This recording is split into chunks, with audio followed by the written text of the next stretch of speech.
This week at Bungie, we had the release of the all-new Stasis Trace Rifle Ager's Scepter. An entire quest went alongside that. And this week, we're going to be learning about some upcoming changes that are coming to the Trials game mode.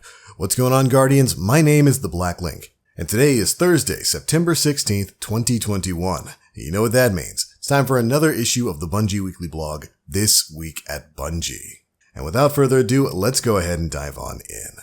Like I said, the Ager's Scepter Exotic Stasis Trace Rifle went live earlier this week. If you've been keeping up with the Tracing the Stars quest, which had you going throughout the Dreaming City finding Atlas SKUs all over the place, this week you could finally get the payoff for all of those quests that we've been following and get this brand new Trace Rifle. It's actually ludicrously powerful. It's a fantastic ad clear weapon. It has really great synergy with a lot of the aspect and fragment builds out there. In particular, stuff like Whisper of Rhyme, Whisper of Conduction makes for some really strong ad clearing builds in PvE. Either way, it's a really fun weapon. I would definitely recommend you get your hands on it. If you want to see a full guide for how you can get the Ager's Scepter, we of course have a video covering that here on the channel. But that's not all we've got going on this week. There were some new discoveries in the Shattered Realm, and we even got a look at the upcoming schedule for content within the Season of the Lost. Bungie usually gives us these calendars at the very beginning of the season, but they held off on it this time, so let's cover what we've got within the current season from August all the way until the Witch Queen's release in February.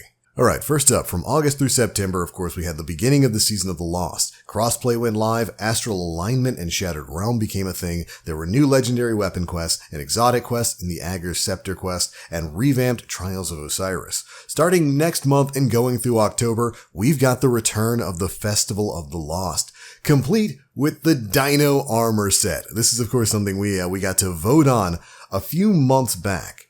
But the Festival of the Lost event is going to be coming back. It's going to, of course, include masks, candy, and the Haunted Sectors activity. But we get a cool-looking dino-themed armor set that's going to be going alongside it.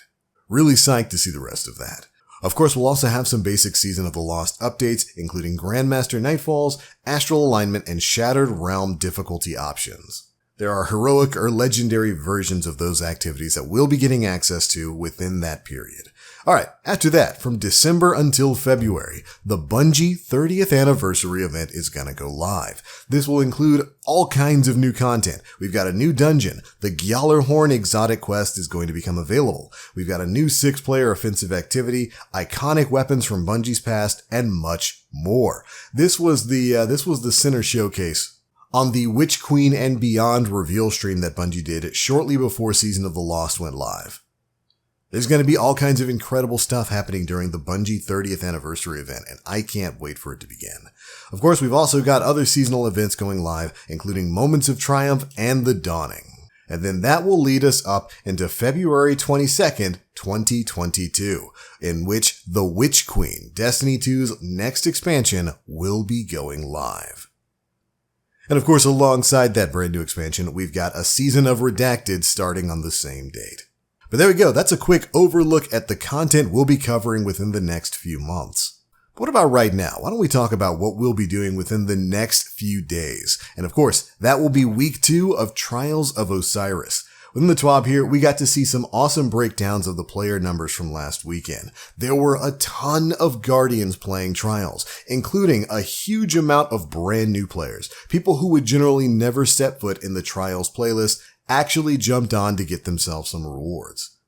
We talked an awful lot about this last week, and I have to say, props where props are due. Bungie did a great job revitalizing the Trials of Osiris game mode by making it more friendly to solo players, more alluring to new players, and they gave people who like to go flawless or like to get their 7 wins a reason to keep playing after doing all of that. Fantastic changes. Love to see the heightened player numbers, but it's not the only thing happening in Trials. We've got some upcoming changes as well. Here's what Bungie has to say.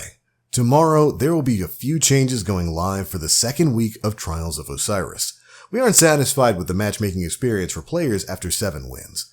That area of matchmaking has a significantly higher rate of 5-0 games than we would like. So, we're enabling a flawless matchmaking pool. However, we want to make sure that there are enough flawless players to maintain good matchmaking times. So we are waiting until Friday afternoon to turn this on, and we will be watching player reactions and matchmaking analytics all weekend to make sure it's behaving properly.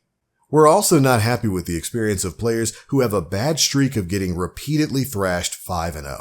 So we're enabling some matchmaking help if someone runs into several blowout matches. This temporary help mechanic clears up once they start winning again. So don't think someone will cheese a flawless by tanking for a few games and then have a weekend of smooth sailing. Glad they got ahead of that.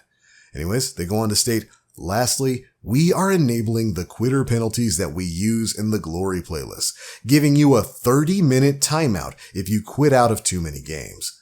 We're going to be watching this and have some harsher plans if players continue to abandon their fire teams. That's a fantastic change. That was a real problem. Last weekend, there was a lot of people quitting out of matches and kind of leaving their wayward teammates just hanging in the dust. Glad Bungie's addressing that here.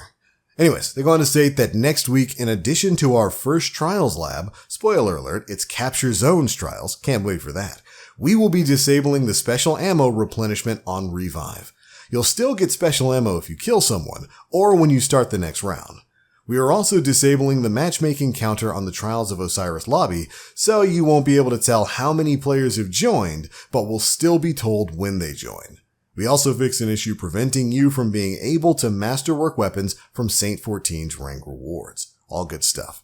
They finished the section up by saying, big thanks to everyone who showed up to play last weekend, from the hardcore flawless or bust players to anyone who tried out the mode for the first time. All of your feedback and data from playing has been extremely helpful in allowing us to continue improving trials. Good luck tomorrow. And all of that sounds great. These are some additional quality of life changes, some little bits of tuning that I hope are going to make the trials experience even more smooth than it was last weekend. Like I said, adding in that quitter penalty is fantastic. That's going to be really helpful since that was a big problem last weekend. And introducing new game modes like a zone capture version of Trials is going to be really interesting to play with, although we're going to have to wait until next week before we get access to that Trials lab. I love the way Trials feels now. It's so much more rewarding than it was before, and I cannot wait to see what Bungie does with the game mode in the future. But there we go, Guardians. That's pretty much it for the biggest bits of news contained in this week's issue of the Bungie Weekly blog, This Week at Bungie. This one was short and sweet, but we've got some great news coming and I cannot wait to jump into Trials tomorrow. Are you excited about the game mode? How do you feel about zone capture Trials or the quitter penalties that Bungie is going to be putting into effect tomorrow? Be sure to let me know down in the comment section below. If you enjoyed the video, feel free to drop a like, make sure you subscribe and hit that notification bell to stay up to date with all the latest stuff we're putting out. I'm out for now. Thank you all so much for watching. And as always, I am the Black Link. You Guardians, stay frosty.